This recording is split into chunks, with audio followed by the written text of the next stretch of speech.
my buddies and I, we're heading on out to Ascension Island. We've been looking forward to this trip for many years now. The elephant tuna there are absolutely massive. Jumped in the water, it was calm, it was peaceful, the water was crystal clean. It was a sight to behold. It was everything we had been hoping for. Just a freediver's dream. To attract fish, divers often use bait. Baiting is controversial. It's harmful to marine life and can also endanger divers. As the bait started to spread, so the life started to pull into the area. The tuna started drawing themselves closer and closer to us. Chris was on camera, he was busy filming. We've got the tuna all around us, it's exactly what we're hoping for. Next minute we see Mohammed, he's shouting and screaming and pointing his finger to us. We both turned around at the same time, and then all pandemonium broke out. This massive whale shark was right on top of us, and he wasn't stopping for nothing. Plowed right into Chris, right over the top of me. Chris bounced down the side of the shark. The tail must have thrashed him to the side. In the moment, fight or flight kicks in. There's no reasoning what kind of animal it is or it isn't. That thing's just a massive object crashing down on you, and we're freaking out. He was heading directly for the burley bag. Gave it a couple shakes, turned, went down into the deep and drifted off into the mist, and that was the end of it. We never saw him again. Obviously, he wanted a free meal. Whale sharks are very docile animals. They're very calm, very gentle. People have been diving with them for years. It's an amazing thing to be able to swim alongside them, to watch them. Whale sharks, as a lot of marine creatures do have a very sensitive skin covering, mucus, which you actually disturb when you touch them. The feeding of wild animals by hand or any other method is not something that I would necessarily recommend, because that would then be influencing their natural behavior. That whale shark was clearly completely ignoring the diver altogether. The whale shark was after its own meal, and it just happened to swim straight into the diver. The diver was in its way. I'm not even sure that the shark would have noticed the diver. When that whale shark came out of nowhere, it completely startled us. We freaked out. A massive animal crashing down on you like that would just scare the living daylights out of anyone, I think. This experience has definitely impacted us in a way that we just want to get back there again. This is something that we had never dreamed of. We went there looking for tuna and got a 5-ton whale shark crashing down on us. So it was definitely beyond our expectations, to say the least.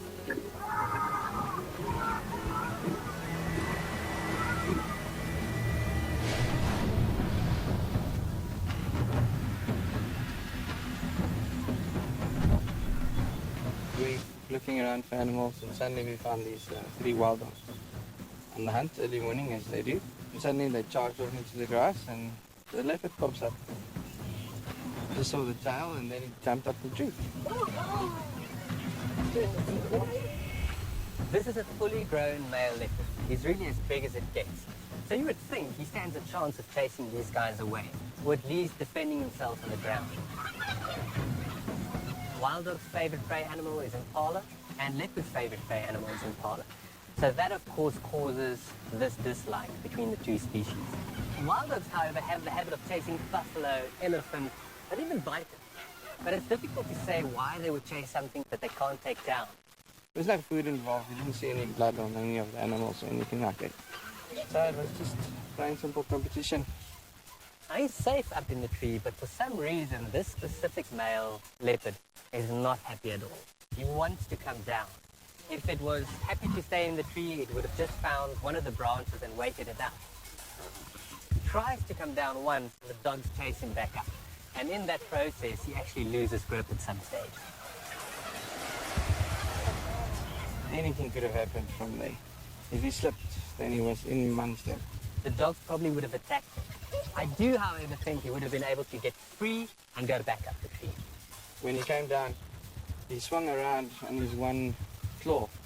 All his weight is on 3 nails. That's quite amazing. The strength of that animal. And they were hanging around for about 15 minutes. didn't want to let him go. Then eventually the wild dog got tired of it and he took his cap and jumped off. At 6:30 in the morning, we get this for the first sighting. I haven't even seen impala yet. I mean, it's very difficult from there to go and show the guests something else for the rest of the day. You see a leopard and wild dog together in one sighting. Two most difficult animals to find in the bush.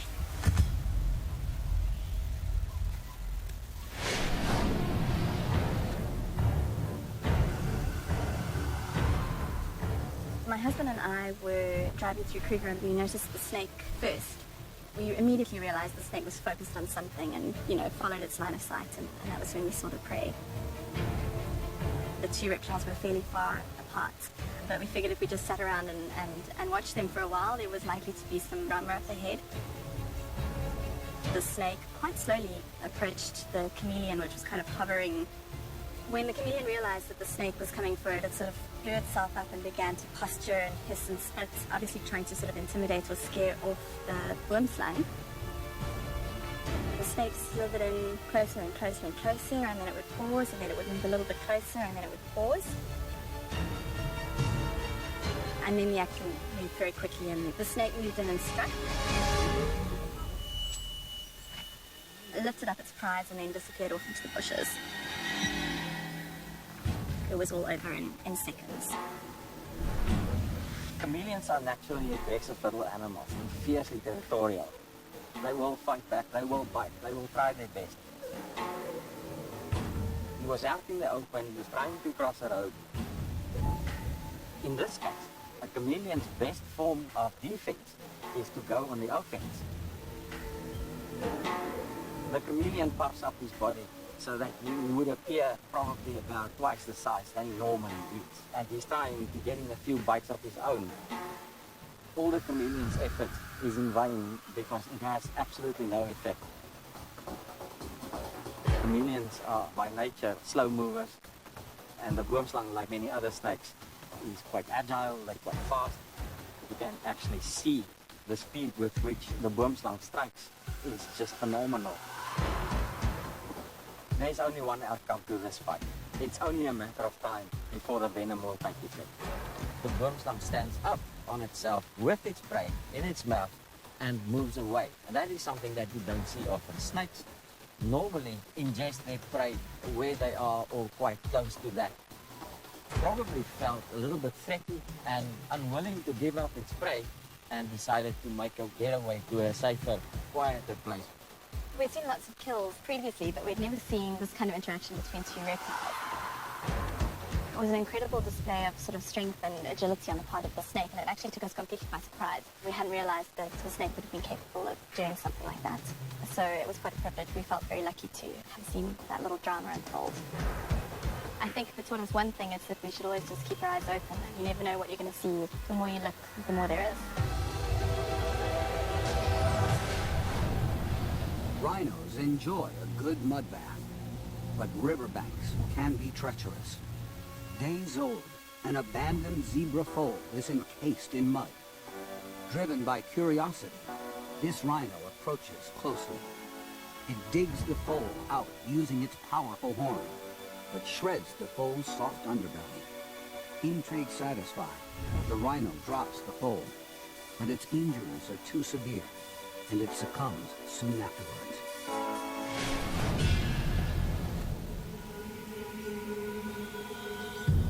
We saw 3 lions around a baby giraffe, and just on the point of strangulation, they just caught it.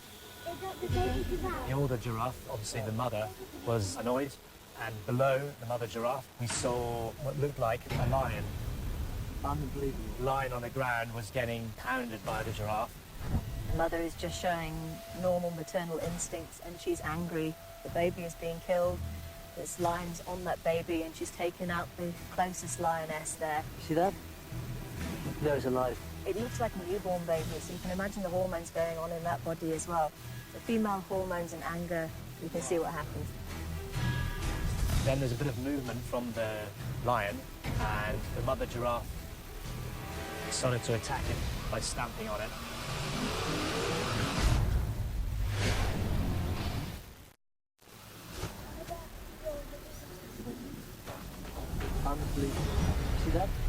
huge animal.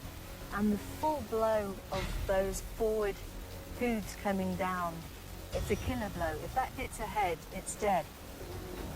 She's completely focused on killing that lion, and that's why she's standing over the lion. If she sees that lion moving slightly, she's hitting it again. The lion on the ground was getting basically pounded by the giraffe and then was motionless after that. The 3 buffalo appeared nearby who'd also been observing the whole thing, and they seemed to assist the giraffe in following the lion. Now, if they've got an opportunity to take out a lion, they're going to join in. So obviously something's interesting going on there. They've seen the giraffe taking out the lion, and they're interested. The mother giraffe went into the gorge to try and finish off the lion.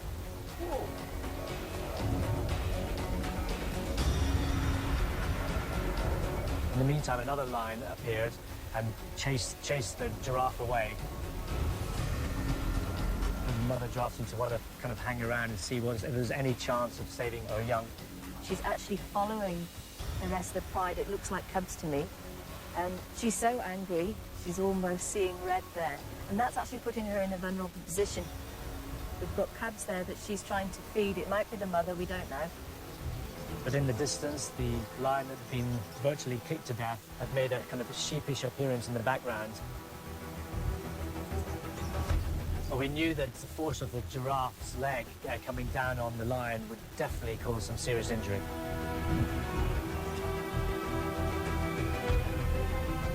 The hooks were completely turned round, and a giraffe attacking a lion wouldn't normally see that.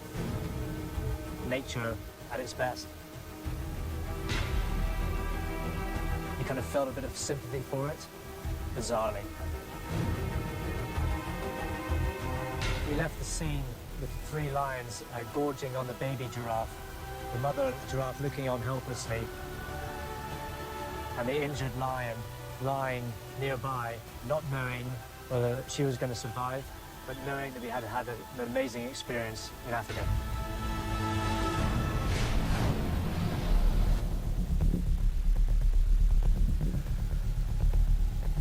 We were driving down the Alp riverbed, and there was a guy coming up from the south telling us that he saw a jackal harassing a lone springbok, just going in circles around him and just going for the hind legs. When we found it, the jackal was indeed circling all the time around the springbok, which had already bloody hind legs, and it was also always trying to bite at them, and was succeeding at sometimes. And just a few minutes after we arrived, he brought it down, or the springbok fell, and the jackal started feeding on it right away. Jackals are opportunist feeders. If they see a carcass, they're going to prefer that, they're going to go for that.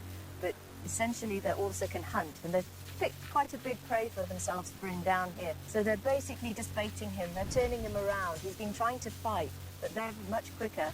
And we don't see a tag, but very often they'll tag each other, the jackal. They'll take turns in coming around the springbok, biting his heels, turning him around, and at the end, he's exhausted. And what we're seeing is then the jackal is just going in for him and starting to eat him. It was a lone springbok. The herd was, we saw a herd a couple of 100 meters away. It was standing alone, and it was a bit like an agony, and more or less not defending himself. He was just staring at the jackal and trying to face him, but that was all. So I don't think he was in the best condition. Springbok are perfect prey. They're not going to go to the defense of another. That ram was probably on the periphery. He's probably not one of the main breeding rams. Any animal that's on the periphery of that herd is not so important to the herd structure. And what they've done, the jackal, very clever, one of the most intelligent predators, they've brought him away from the herd, and that's it. That's his biggest problem, is away from the herd. The jackal was feeding directly from the rear end of the springbok, and it wasn't in a hurry. It was just like ripping, but not in a hectic way, but very determined. What we see there is he's gone for the soft parts as well. That's the nice back end. They'll take out all those soft parts before, and they've got to do it quickly because there might be a bigger, badder predator nearby. The springbok was, it sounded like protesting snorts. It was just like, whoa, whoa.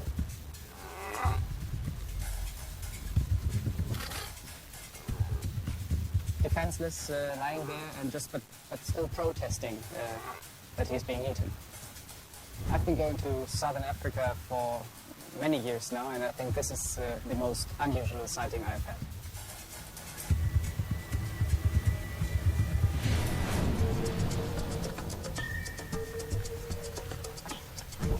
We came around this corner and in front of us was an oxbow lake that was busy drying out.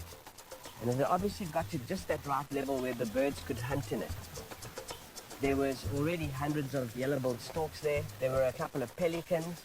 We see quite a variety of fish-eating birds there. Very conspicuous are the pelicans. That is the great white pelican, or just called the great pelican as well. There were also some saddle-billed storks there. There were some marabou storks, and there were fish eagles. It was really spectacular. If one has a look at the behavior, then the pelicans, they really have a bash at that food source. You could see the pelicans really whipping the water. The yellow-billed storks were walking in line. Sometimes they hunt a little bit cooperatively. One can see some of the groups, they actually move forward together. And sometimes it's basically just a feeding frenzy. And for that purpose, the pelicans obviously have got that big bag. What they do is that they use it as a fishing net, and whatever fish they get hold of, that will they keep in there. And then they swallow down. And it's often quite amazing what size fish pelican can swallow down. I don't know how the birds find these oxbow lakes and how it triggers a signal, but all the birds in the area just flock to this one oxbow lake and they kind of cooperatively feed. The birds obviously have to move around as food is available. I would assume that there are quite a number of these drying areas and everywhere where there would be some food available. As the one patch then is fished out, they would move off to another one and to have another feast there until eventually everything is caught, and then they move off to a bigger pan or a dam again. I think all of us on the vehicle were amazed to see what actually happened there. I mean, we'd heard about fishing parties, and you think, yeah, there's a whole bunch of birds catching fish. But actually, what goes on and how they actually catch the fish is really amazing. Usually one just sees a bird sitting somewhere and doing nothing, or maybe just preening itself. But this is really exciting behavior, and especially because there's not only different species, but also quite a number of individuals of every species. We heard the call of the male leopard, and he wasn't too far away. We had spent 6 hours trying to find this animal, and finally we did. So we followed him down the road. Everyone's very excited. And all of a sudden, this monstrous aardvark came out of this burrow.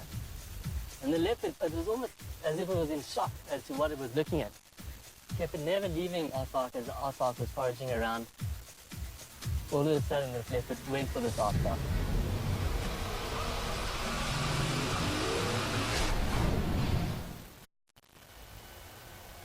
The leopard didn't manage to get a firm grip, and the aardvark got away. The leopard went for it again. Once again, didn't get a firm grip on it, and was jostling around, trying to avoid the sharp claws of the aardvark. The aardvark got away again. Almost as if it was running around in circles because of a shock. It ran around and went straight back to where the leopard was waiting. And then the leopard got hold of its jugular. This leopard managed to subdue this aardvark quite quickly. Sheer power of the leopard as he clawed into the aardvark and sunk his teeth into his throat.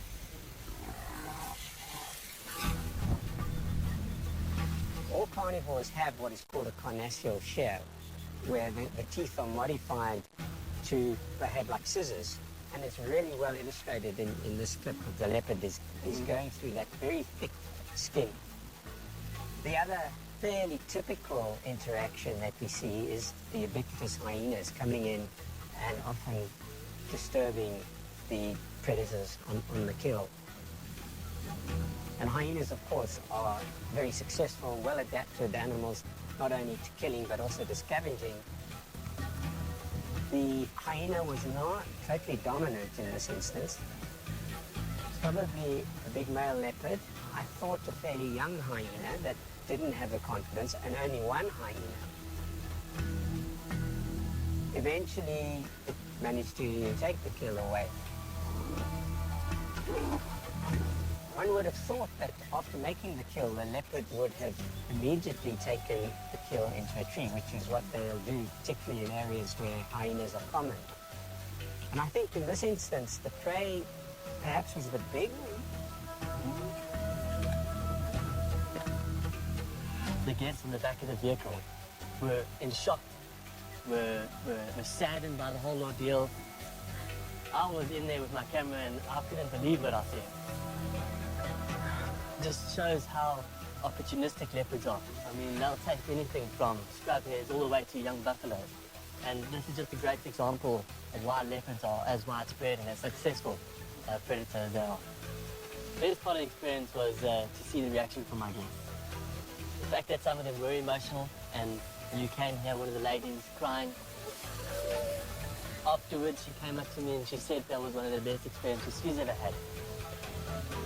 We were patient, the guests were patient, and at the end of the day, everyone got to see what they wanted and more.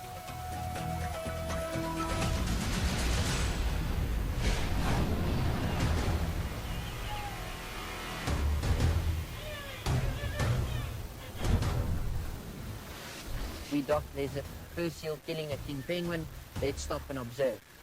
And we went close, and of course it's in fact trying to mate with this penguin. So I guess you're thinking, what on earth is going on here? For an Antarctic fur seal to attempt to mate with a penguin is really just almost unheard of.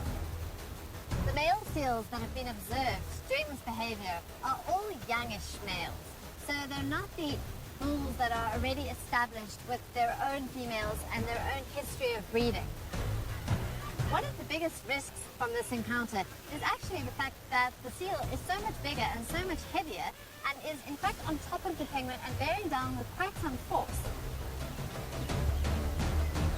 It's a fairly big bird, make no mistake. A king penguin is big and it's very strong, not easily subdued.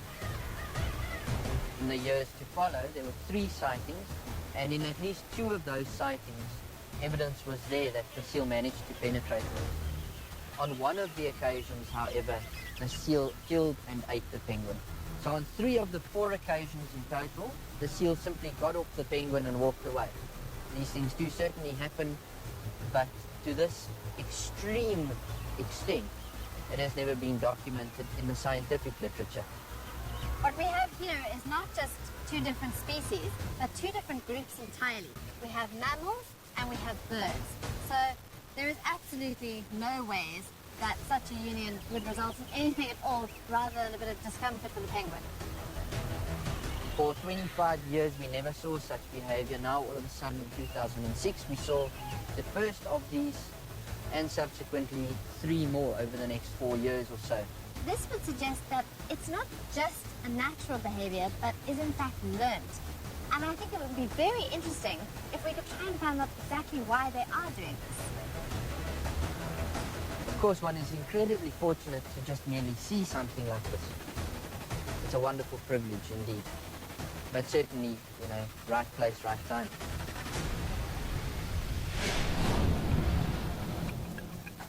The snake had grabbed the gecko, and the fight was on. But what was so amazing to me at the whole time was the fact that the snake was not getting the better of the gecko. It was grabbing it by the skin behind its neck, only allowing the snake very little latitude.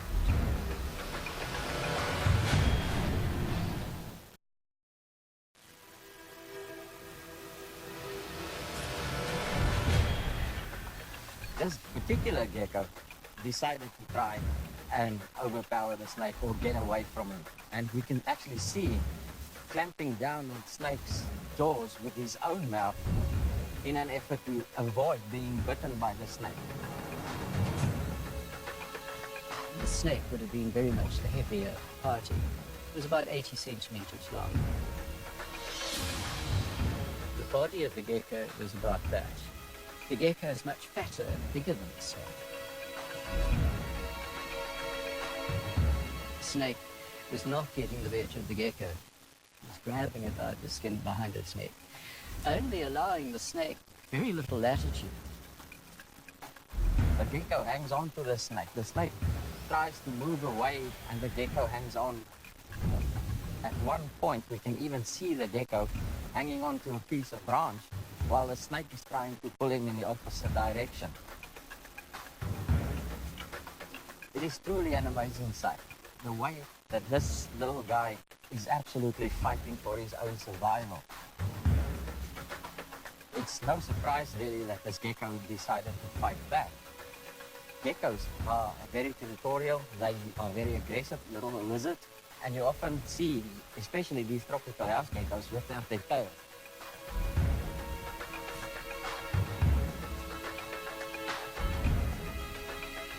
The snake has the advantage. The snake can overpower something the size of a gecko fairly easily. He has to hope that in the end the snake loses interest in him and decides for himself that this isn't worth the struggle and abandons him as a prey item. At one point the snake does in fact lose interest and moves away from the gecko, tries to get into a tree.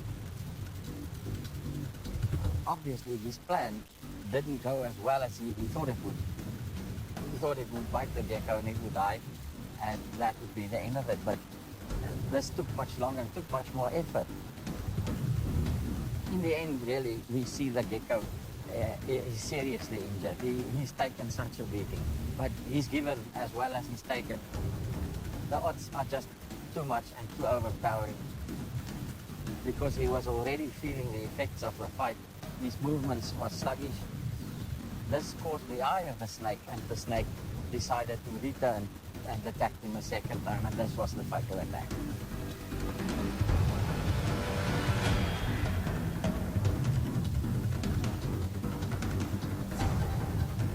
It was nearly a 40-minute event, and the actual battle between the snake and the gecko was about 14 minutes, and then the balance was the snake slowly and methodically stretching and eating the gecko. It amazed me at the end of the day to see how the snake actually disposed of that by eating it. And that gecko was a bruiser. It didn't have a tail, it had been in the water. It was fair game for the snake, and that's nature.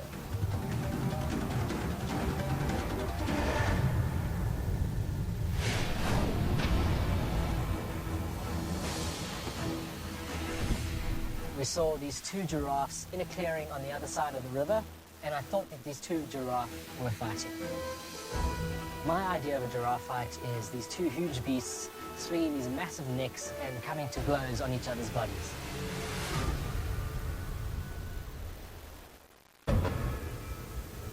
What I was actually capturing on film was very different. It was two huge beasts, almost in a ballet-type encounter.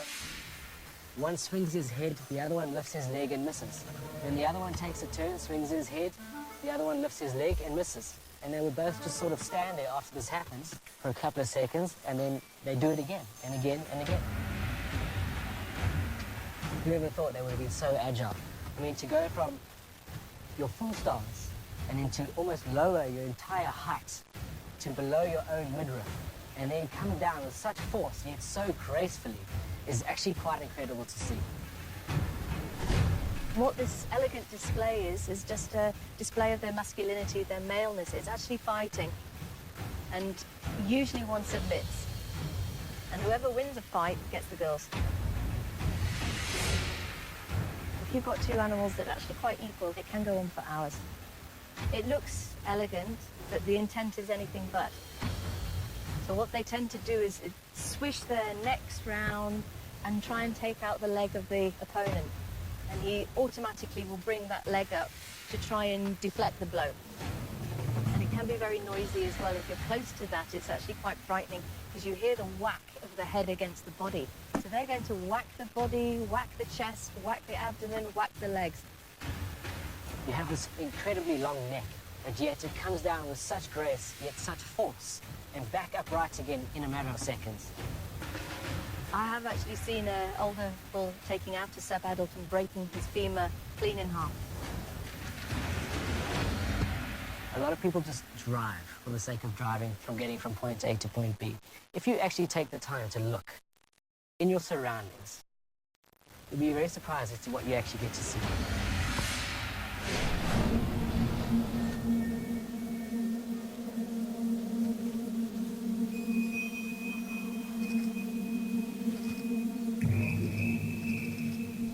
They were there feeding on the buffalo, and they brought in some calves, and the smallest calves, they were about a month and a half to 2 months.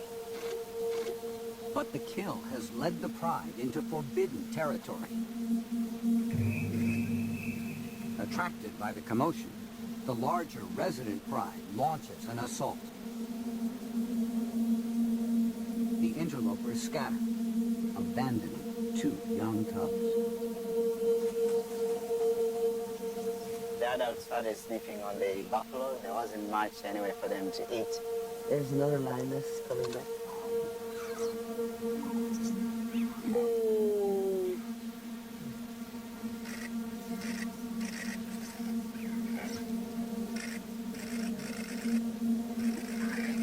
And the cubs were trying to fend themselves against this female.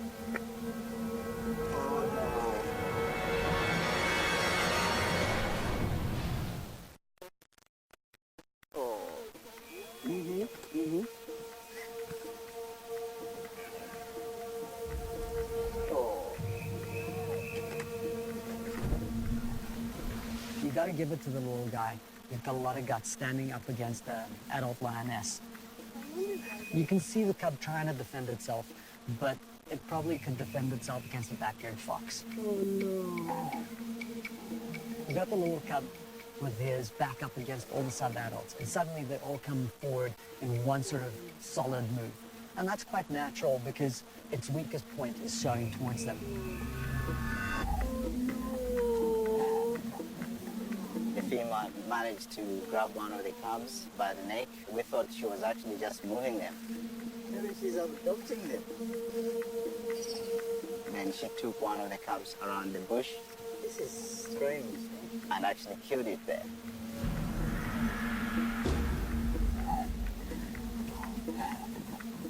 Luckily for this cub, his death was swift. Canine going through your spine, you're dead instantaneously.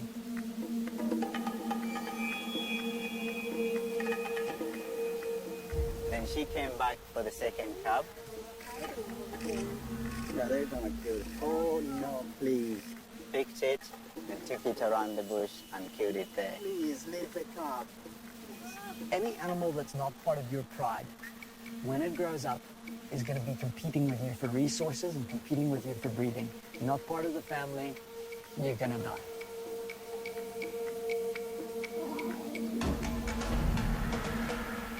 It's quite common in lions that cubs are killed. They're normally killed by males. They take over a pride and they kill all the cubs from those females so that they can promote their own genes.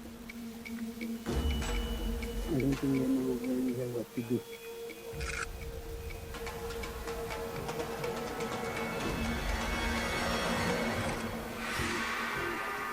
They don't know what to do with it.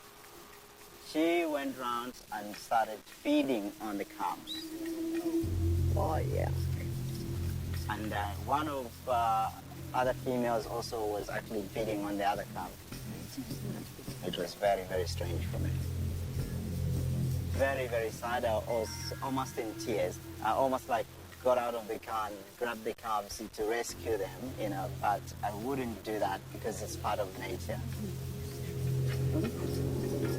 On the other hand, I was actually happy to witness that. It's just an amazing thing to see.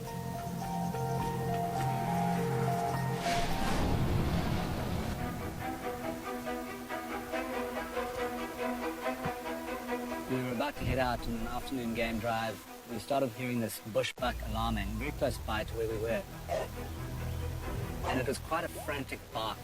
All of a sudden we see this bushbuck just hammering with its head, this massive python in the grass. As it turns out, the python is wrapped around this baby bushbuck.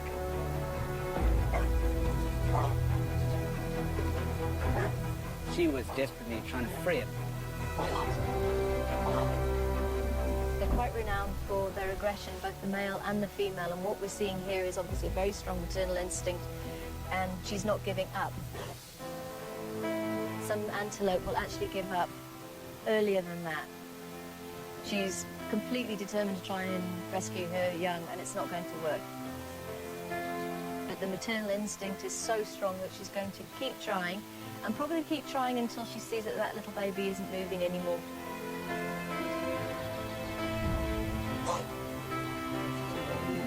Yeah. And then all of a sudden it just gave up and started looking around. It licked the python for a little bit. And at this stage, the python released the bushbuck foal, and it sort of disgorged a little bit of it outside of its mouth, and then it slithered off into this very thick grass, never to be seen again. The bushbuck ewe's attack might have scared off the python, but not soon enough to save her calf. The mother went to see the bushbuck. It was obviously dead. It had died of suffocation. Initially, the mother went to the baby. She started licking it. She started trying to nuzzle it, nudge it back to life, to try and get it on its feet, get it moving again, get it away from the danger area. Watching that was very sad. But when we came back 24 hours later and the mother was still there, that was really sad. From a purely bush environment point of view, I was more fascinated to see a bushbuck eventually go to protect her young.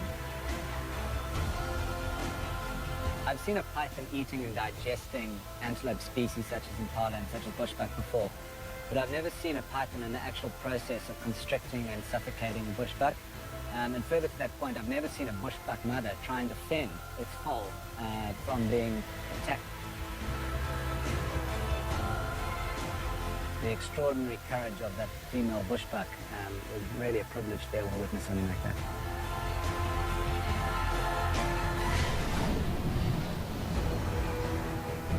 Henry yells, "Oh my gosh!" and he points over to the port side of the boat, and I look over.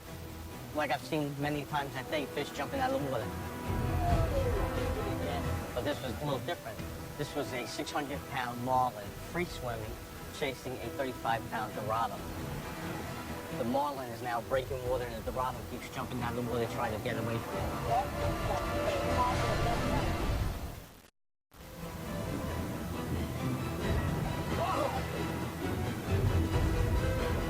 Just get out of the way, right?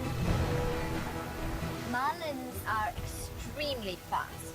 They are one of the fastest known species in the ocean, so they can swim at really great speeds. I've never seen footage of a marlin going for a dorado in quite this fashion.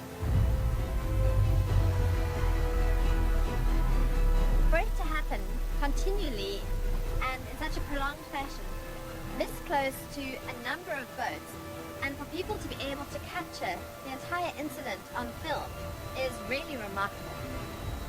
The way that the marlin is trying to catch the prey from underneath, it's a very common strategy. It kind of passes on our starboard side 5 feet from our boat, literally. He's right here, he's right here. And you can just see the big marlin, and in the fork of the tail of the marlin is the dorado just staying behind him. So they went right past us and into our spread, which is the base that we had out. And for a second, one of our rods go up, had the fish off for a second, broke off, everything disappeared after that. It was a cool experience, you know, just be able to capture it. I'm assuming that the dorado got away that day.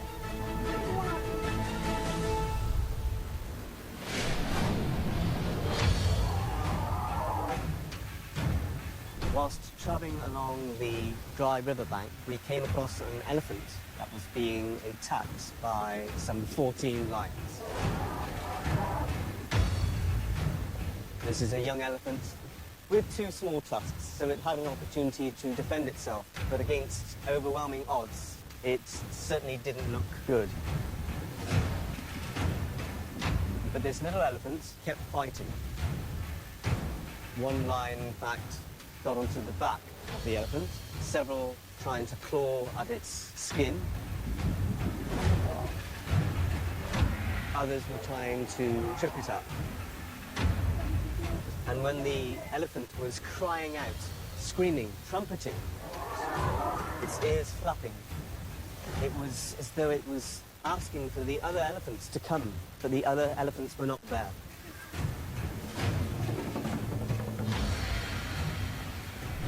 The matriarch's role is to protect her herd, and there may have been other young calves in the herd, and so the matriarch took her herd and the rest of the individuals away so as to not put the rest of the herd in further jeopardy.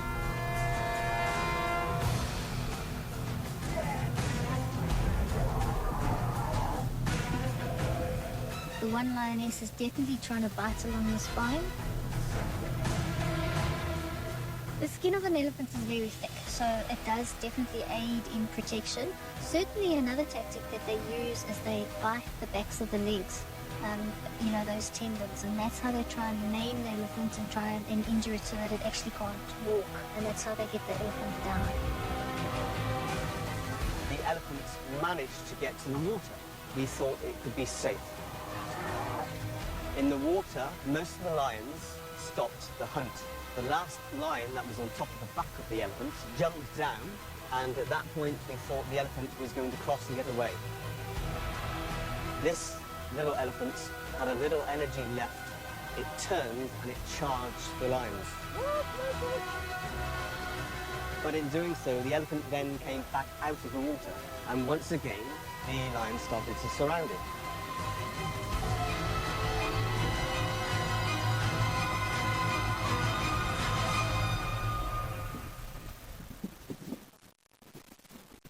What we see is classic displays of both defensive and submissive display by the elephant herself. Tails up, backs arched, ears back, running, trying to get away from it. Turns around and is complete opposite. Ears out, running, trumpeting. The little elephant started to fight again and managed to get back into the water.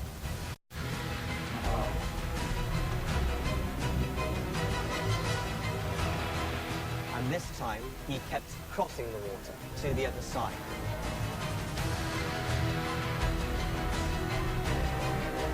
The experience like this, unique as it is, it just enhances my appetite for wanting to go back to Africa and experience another safari. The best part of the event was quite simply experiencing nature at its best. The struggle between the hunter and the hunted. We nicknamed the elephant Hercules because he basically had slain the lions. He got away against such overwhelming odds.